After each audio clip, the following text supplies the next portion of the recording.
Riders of the Dawn. This is Stu. This is Jay. And it's a rainy day, so please enjoy the melodious sounds of rainfall. As they... Helping calm you and make you forget that you're falling behind! Because there's so much to do!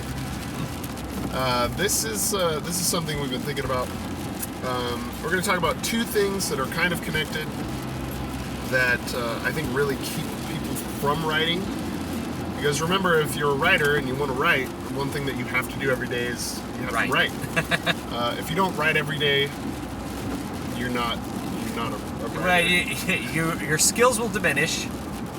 One. Number two, you won't finish anything. Yeah, and that's really what's important, because if you never have anything, if you never finish anything and you never show someone your work, how does anybody know that your work exists? So we're going to talk about one, inspiration, and two, focus and time management. And I think really what this podcast should be titled is excuses. Excuses people give themselves. Yeah. So here we are to debunk the excuses that you give yourself. Yeah. What's our first one? Let's talk about inspiration. Okay. I think that one's... So inspiration. It's bullshit. It's bullshit. Professionals do not wait for inspiration. If you are only working when you're inspired, you will never work, and you will never complete anything. That's just how it is. So waiting for your feelings to determine when you're able to have creative output will not work out for you if what you want to do is actually like have projects that are completed. Or like to work as a creative person in anything. Yeah. Inspiration is that kind of endorphin rush when you have a eureka moment and you say, "Oh yeah, I want to do this or that," and then you sit down and you start to write and you're all juiced and the words are flowing out easy and you can't get enough, and then you realize that you've been doing it for a while and you got to go to bed. Well, that is, if we could all operate on that kind of like joy all the time, it wouldn't, everyone, not only would everyone be a writer, but everyone would be prolific.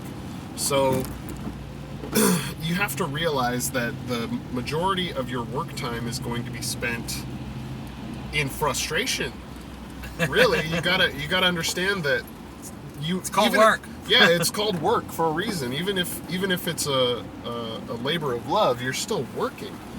It's not going to make you happy every second of every minute of every day when you sit down to write. Even the thought of writing might bring you with some anxiety because you don't know specifically what has to happen next in your story. So inspiration is an excuse. It's an excuse that keeps us from doing the hard work that needs to be done. Yeah, and if you're, if you want like some piece of practical advice, it's like if you feel inspired to do something, do it. But there should always be something on your work queue that's enough for you to always have something to do in your free time, no matter what. Yeah. Right. So it's like, you feel inspired to write.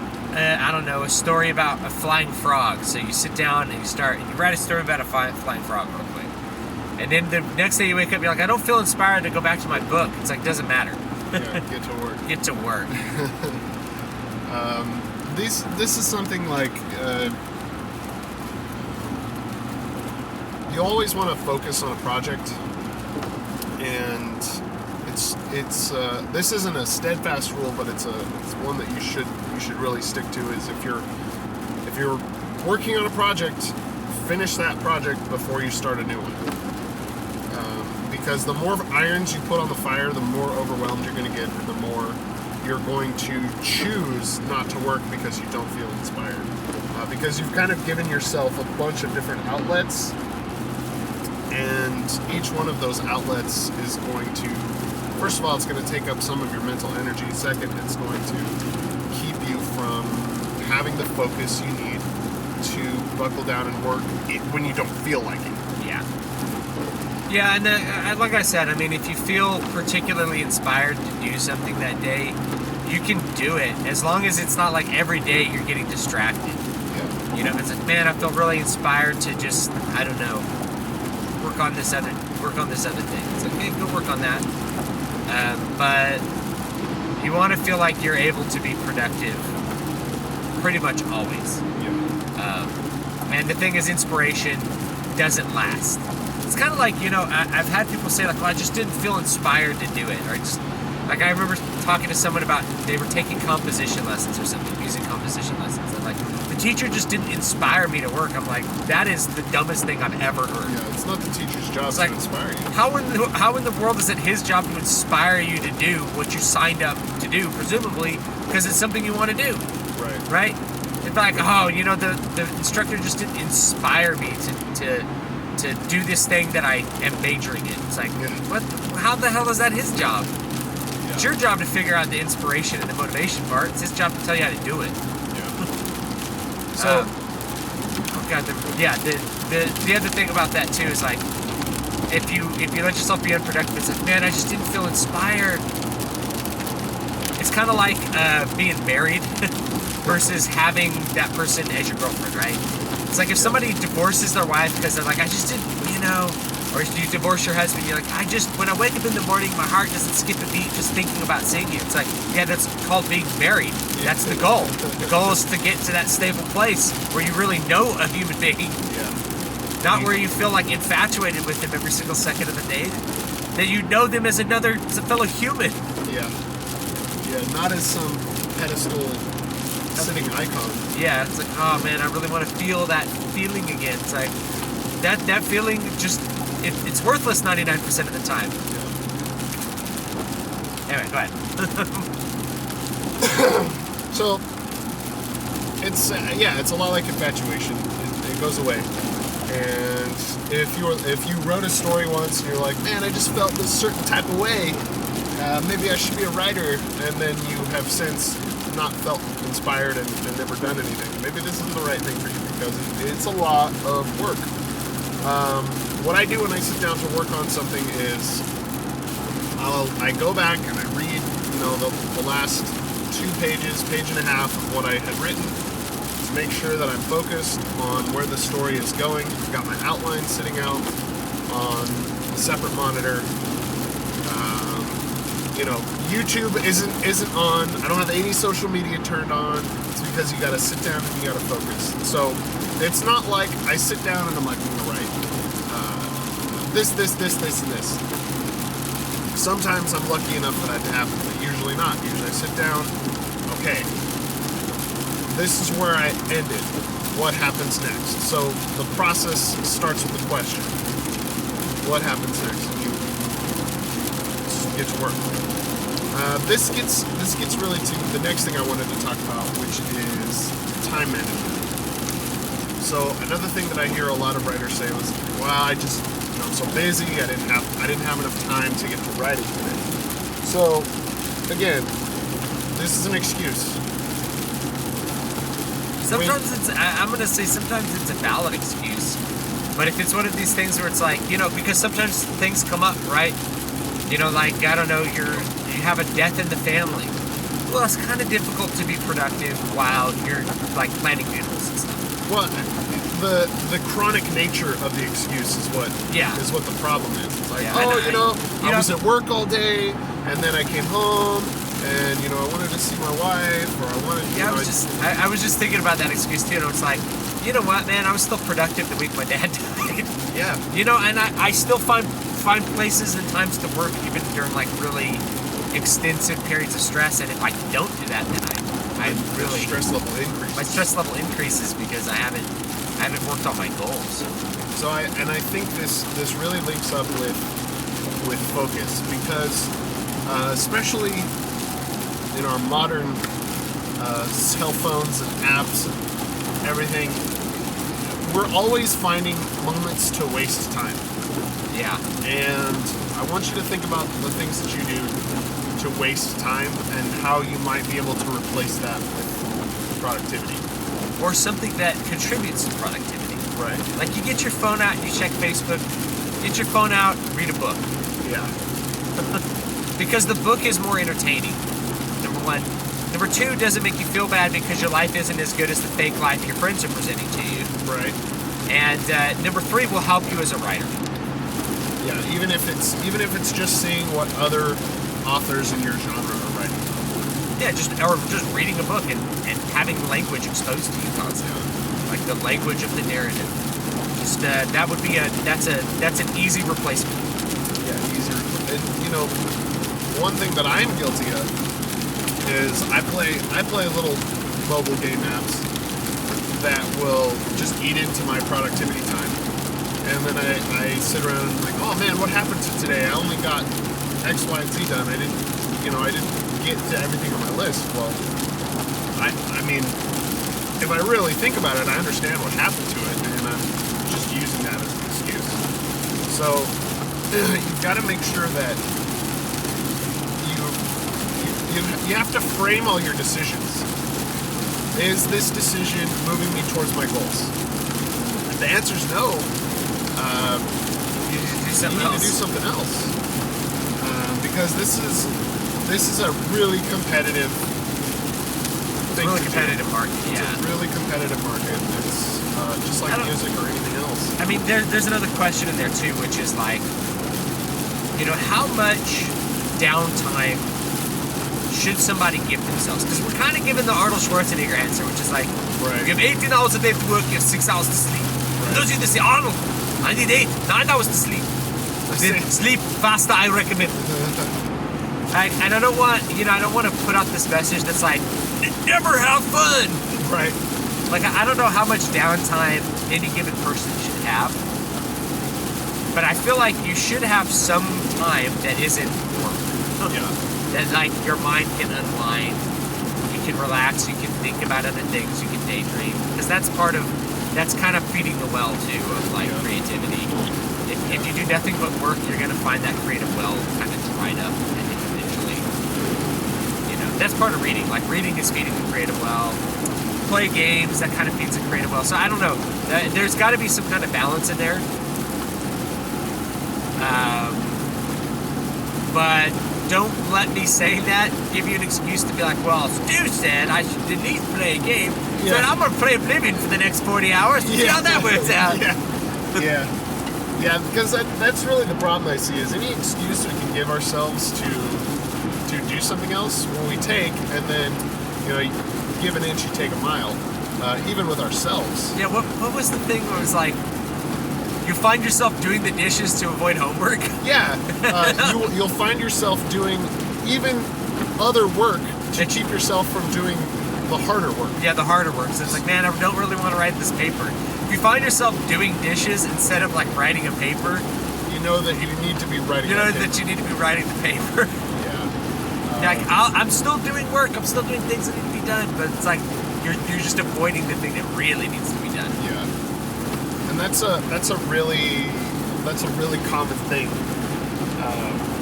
and it's not without its validity, but you need to recognize what's actually happening. You're not trading one work of equal value to another work of equal value. You're trading your anxiety of doing this thing that's really hard for your dislike of doing something that is mundane. Exactly. So, and that's not to say, I think every writer at every point in their life, probably more often than not, understands how hard their work is, and thinks, man, I'm just, maybe I could just sit down and play a game for a little while.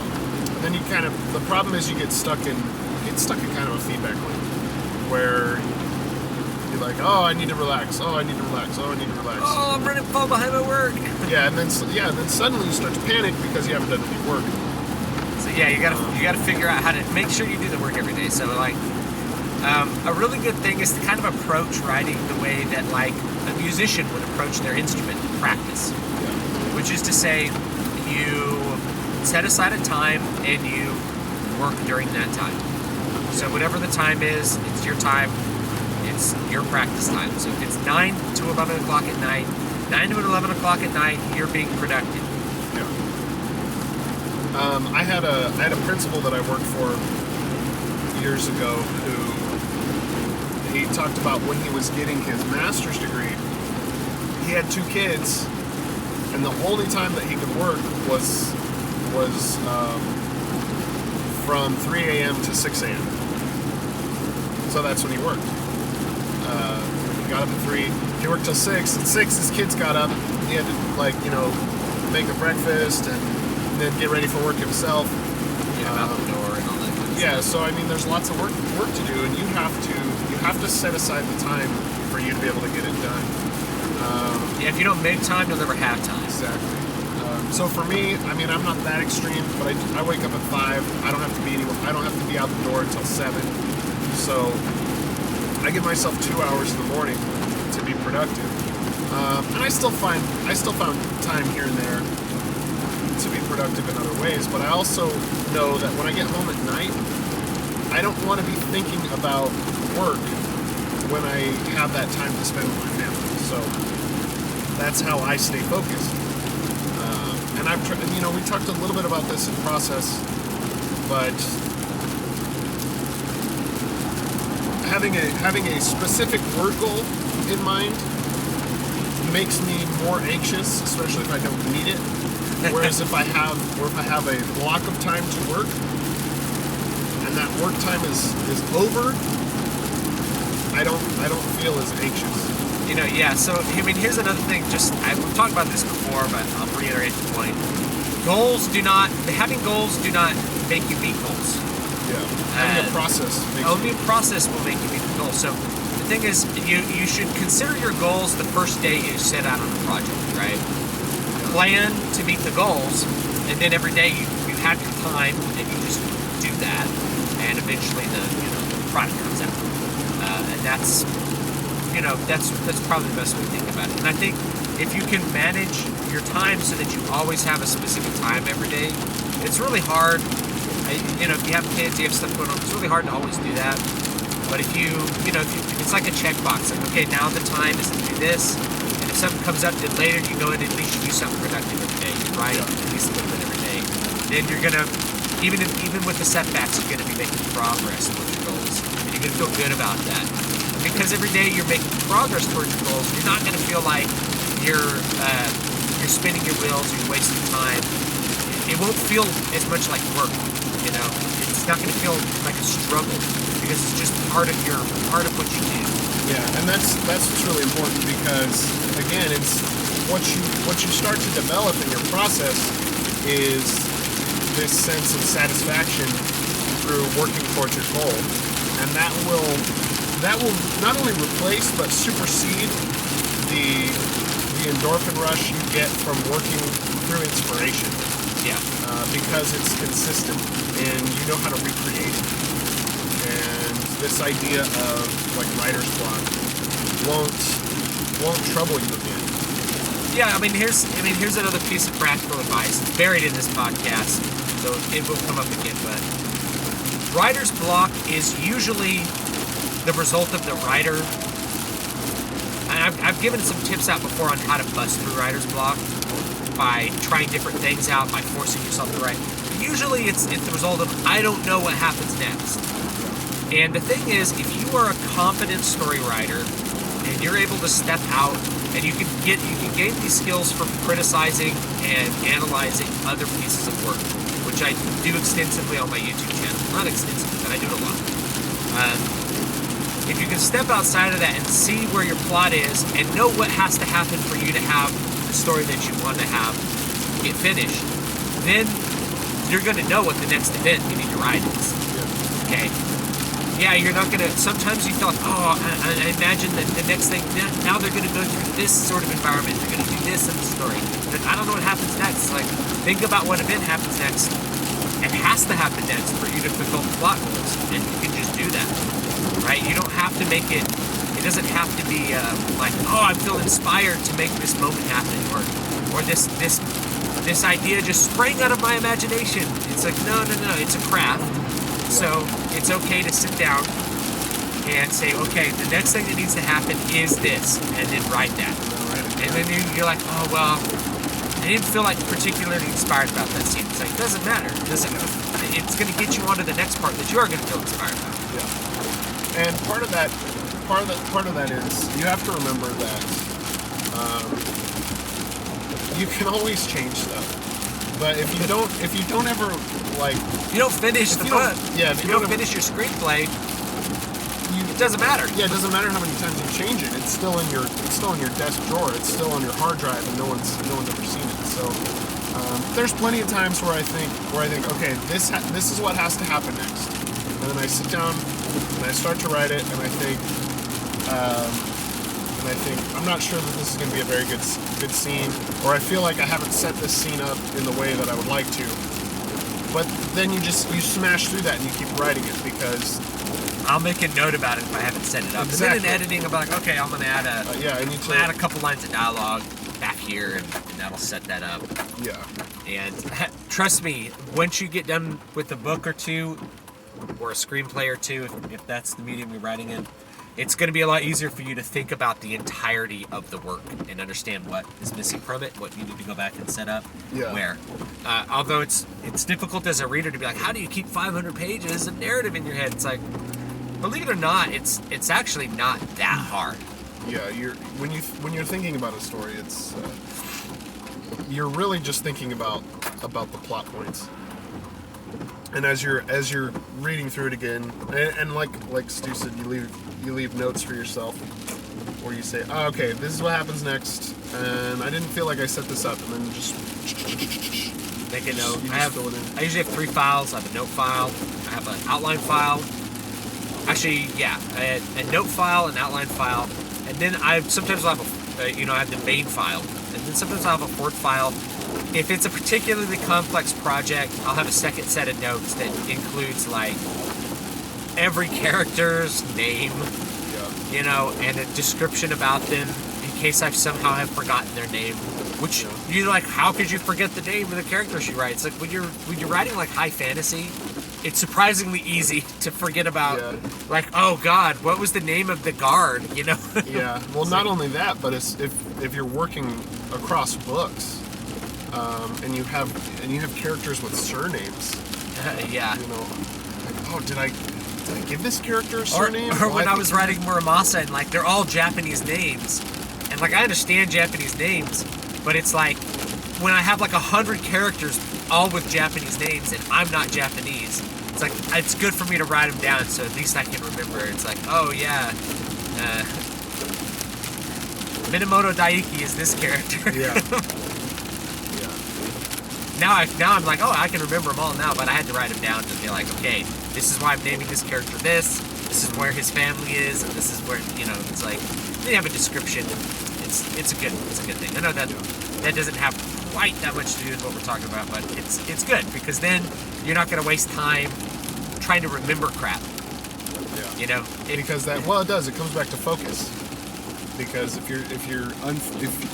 you're searching your brain for these little details that you've written about, then you're wasting time writing. So if you write them down, you have all your files together. So each project in your hard drive, put all the files in one place, and then when you start to work on that project, you just open up all those files. You just get to work, and then you can search through those things to find the things that you need. So how does somebody focus? Focus to me is honestly a series of mindset questions. When you find yourself wandering, you have to ask, is this helping me achieve my goals? And that's going to help you. That's going to help you evaluate your decision-making process. Now, if you're talking about focus, how do I sit down and block out all the other distractions and get to work? That's you're not going to like the answer. It takes practice. It takes practice to focus, because this is something that I learned when I was doing private lessons, and we each have a well of focus. And as a fantasy author, I think about it like mana, because you've got a certain amount that you can be really intensely focused on for a certain amount of time. A 4-year-old, if you get a 4-year-old to focus for 10 minutes, you are a miracle worker. So when I would take 4-year-olds in music lessons, if I got them to work for 10 minutes, after those 10 minutes are up, they're done. You're not getting any more out of that.